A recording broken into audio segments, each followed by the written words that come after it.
மைவி3 உறுப்பினர்கள் அனைவருக்கும் வணக்கம். மைவி3 உறுப்பினர்களுக்கு இன்னும் நிறைய சந்தேகங்கள் இருக்கு. எம்டி சார் உள்ள இருக்கிறாருங்க. பெயில்ல வெளிய வந்தா நமக்கு பே அவுட் வருமா? அப்படின்னு சொல்லிட்டு நிறைய நபர்கள் கேட்குறீங்க. கண்டிப்பா வரும். அதுக்கான விளக்கத்தை நம்ம ஃபுல்லா பார்த்துடலாம்ங்க. நம்ம மைவி3 ஆட்ஸ் நிறுவனம் வந்துங்க ஒரு விளம்பரத்துறையும் வியாபாரத்துறையும் மிக்ஸ் பண்ணி யாருமே செய்யாத ஒரு புது முயற்சியை தான் நம்ம மைவி3 ஆட்ஸ் கையில் எடுத்திருக்கு. அது கண்டிப்பாக சக்ஸஸ் ஆகும். ஏன்னா இப்போவே 69 லட்சம் மக்கள் உள்ளே இருக்காங்க. நிறைய நபர்கள் வந்துட்டுங்க நம்ம ப்ராடக்ட் வாங்கிட்டு இருக்காங்க. அதே போல் இன்னும் நிறைய பிளான் இருக்குது. நம்ம மைவி3 ஆட்ஸ் வந்துட்டுங்க ஆரம்பித்து ஒரு 30% பிளான் மட்டுமே இப்போ வெளிக்கொண்டு வந்திருக்காங்க. இன்னும் 70% பிளான் இருக்குது. அதில் ஒரு பிளான் பார்த்தீங்கன்னா ரெயின்போ பிளான் இல்லைங்களா? அந்த ரெயின்போ பிளானை நீங்கள் யோசிச்சு பார்த்தீங்கன்னா அதுலேயே நமக்கு எவ்வளோ வருமானம் நமக்கு ஏர்னிங் வரும் அப்படின்னு சொல்லிட்டு நமக்கு நல்லா தெரியும். இதுபோல் பல பிளான்ஸு நம்ம மைவி3க்குள்ளே இருக்குங்க. அது வந்துட்டு இனிமேல் தான் வெளிக்கொண்டு வர போகிறாங்க.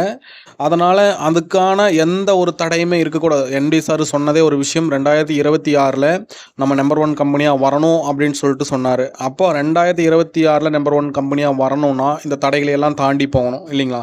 ஏன்னா இப்போ வந்துட்டு நம்ம ஒரு பிஸ்னஸ் பண்ணிகிட்டு இருக்கும்போது சும்மா ஒருத்தர் வந்துட்டு பல விஷயங்களை சொல்லி நம்ம கம்பெனியை நிறுத்துறதுக்கான ப்ராசஸ் பண்ணிகிட்டே இருக்கிறான்னா அதுக்கான விளக்கங்களை நம்ம கவர்மெண்ட் சைடே வந்துட்டு கொடுத்து அதுக்கான பர்மிஷன் வாங்கி நம்ம கரெக்டாக இருந்தோம்னா எவனுமே எதுவுமே சொல்ல போகிறதில்ல இல்லைங்களா?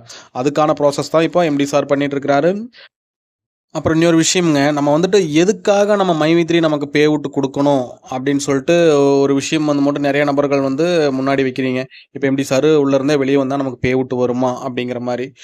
மக்களே, ஒரு விஷயத்தை நம்ம நல்லா புரிஞ்சுக்கணும். நம்ம தமிழ்நாட்டுக்குள்ள மட்டுமே 1000 ஸ்டோருக்கு மேலே இருக்குங்க. அந்த ஸ்டோர் எல்லாமே எல்லா மக்களுமே நீங்கள் பர்ச்சேஸ் பண்ணிக்கோங்க அப்படின்னு சொல்லி அறிமுகப்படுத்தி இருக்கலாம்.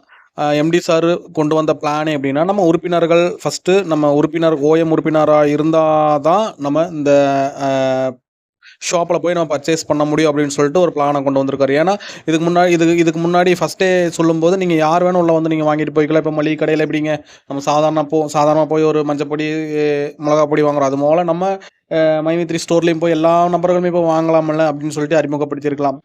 சரிங்க. எம்டி சார் வந்து இப்போ வெளியே வந்த உடனே நமக்கு பே அவுட்டு போட்டே ஆகணும் அப்படின்னு என்ன கண்டிஷன் இருக்குது அவருக்கு அப்படின்னு சொல்லிட்டு பார்த்தீங்கன்னா, நீங்கள் அவர் பே அவுட் ரிலீஸ் ஆனால் மட்டும்தான் அவரோட வியாபாரம் வந்து கரெக்டாக நடக்கும். ஏன்னா இது வந்துட்டு ஒரு உறுப்பினர் மட்டும்தான் இதை வாங்க முடியும் அப்படின்னு சொல்லிட்டு ஒரு பிளானில் இருக்கிறதுனால கண்டிப்பாக பே அவுட்டு போட்டால் தான் நம்மளும் அந்த வழியாக நம்ம போவோம். அவரோட ப்ராடக்டை வாங்குவோம். அவங்களோட வியாபாரமும் நடக்கும். நம்மளோட ஏர்னிங்கும் நமக்கு வரும். அப்போ அந்த கட்டத்தில் இருக்கிற போது கண்டிப்பாக எம்டி சார் வந்து நமக்கு பே அவுட் போட்டு ஆவாருங்க.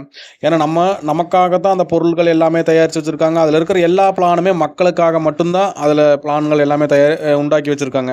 அப்போ அப்படி இருக்கும்போது மக்களுக்கே வந்துட்டு பே அவுட் கொடுக்காத ஒரு சுச்சுவேஷன், அவருக்கு ஒரு கஷ்டமான ஒரு சூழ்நிலையை கொடுத்தா அவரோட வியாபாரம் எப்படி நடக்குங்க? அதனால் கண்டிப்பாக நம்மளோட பே அவுட்டு நமக்கு வந்தே தீரும். இதுக்கு யாருமே நீங்கள் கவலைப்படாதீங்க.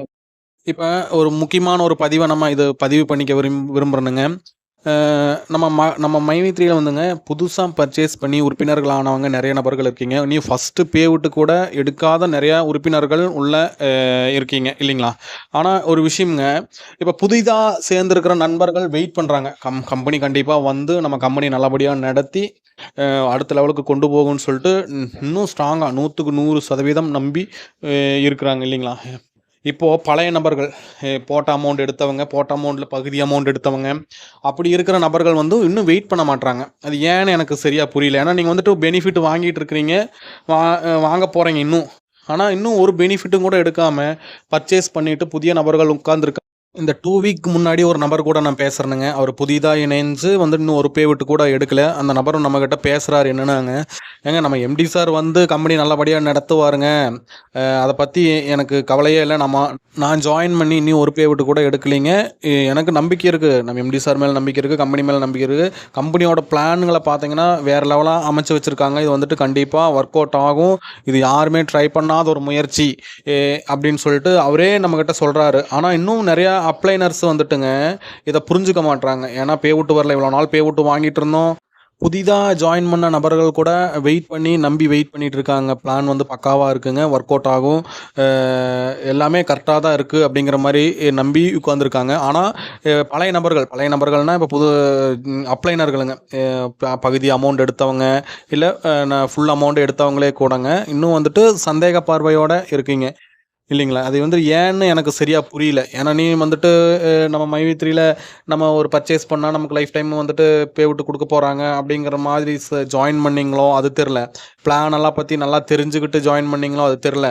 அது அது மீறி வந்துட்டு நீங்க வந்துட்டு க்ரௌனா ஜாயின் பண்ணும்போது உங்களுக்கு கம்பெனிலேருந்து கால் வரும். கால் வந்து நீங்க உங்க விருப்பத்தின்படி தான் சேர்றீங்களா? இது வந்து நீங்க பர்ச்சேஸ் பண்ணீங்கன்னா, அ இந்த பொருள் தான் உங்களுக்கு குடுக்குறோம் அப்படிங்கிற மாரியெல்லாம் சொல்லி தான் எல்லாம் பண்றாங்க. அது வந்து எல்லாம் ஓகே சொல்லி தான் நீங்க பேமெண்ட்டு அதில பர்ச்சேஸ் பண்ணி நீங்க உறுப்பினர் ஆகுறீங்க.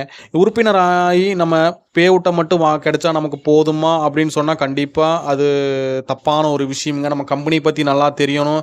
கம்பெனியில என்ன பிளான் நடக்குது, என்ன அப்டேட் வருது அதெல்லாம் தெரிஞ்சு, ஒ நீங்க யாராவது உங்களோட டவுன்லைனுக்கு நீங்க அத எடுத்து சொல்லணும். உங்க டவுன்லைனுக்கு தெரிஞ்ச ஒரு விஷயம் கூட அப்ளைனர்களுக்கு நெறைய பேருக்கு தெரியல அப்படின்னு நெனைக்கும்போது ரொம்ப வருத்தமா இருக்குதுங்க.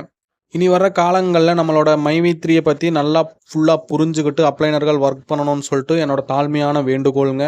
அதே மாரி உங்களோட டவுன்லைன்ஸ் யாராவது ஃபோன் பண்ணி எ பேசுனாங்க ஃபோன் பண்ணாங்கன்னா அட்டெண்ட் பண்ணி அவங்களுக்கான பதில குடுங்க. அதுவும் இல்லாம அவங்களுக்கு ரெஸ்பான்ஸ் பண்ணுங்க. ஏன்னா, நீங்க வந்து உங்க டவுன்லைன் வந்துட்டு நாளைக்கு உங்களுக்கு பெரிய ஒரு வருமானத்த உண்டு உண்டு பண்ணி குடுக்குற ஒரு நபர் ஆவாருங்க. ஏன்னா, நீங்க பின்னாடி வர்ற காலங்கள்ல ரீபர்ச்சேசிங்ல பெரிய வருமானம் இருக்கு. உங்களோட டவுன்லைன் கரெக்ட்டா இருந்து, உங்களோட டீம் கரெக்ட்டா இருந்தா, உங்களுக்கு இப்ப விட அதிகமான பல மடங்கு அதிகமா நம்ம ஏர்ன் பண்றதுக்கான வாய்ப்புகள் அதிகமா இருக்குங்க. அதனால அவங்களுக்கு ரெஸ்பான்ஸ் பண்ணுங்க தயவுசெய்து. அதே போலங்க நம்மளோட எம்டி சார் எப்போ வர்றாரு, எப்போ பெயில்ல வர்றாரு அப்படின்னு சொல்லிட்டு நெறைய நபர்களுக்கு இன்னும் சந்தேகங்கள் இருக்கு. அத பத்தி அப்டேட் திங்கட்கிழமைக்கு மேலேங்க மண்டேக்கு மேல வந்துட்டு அப்டேட் வரும். அத நம்ம சேனல்ல நான் பதிவு பண்றேன். மக்கள் எல்லாருமே அதை பாருங்க. அதே மாரி நம்ம சேனல சப்ஸ்கிரைப் பண்ணி வச்சுக்கோங்க. ஓகே. Thank you.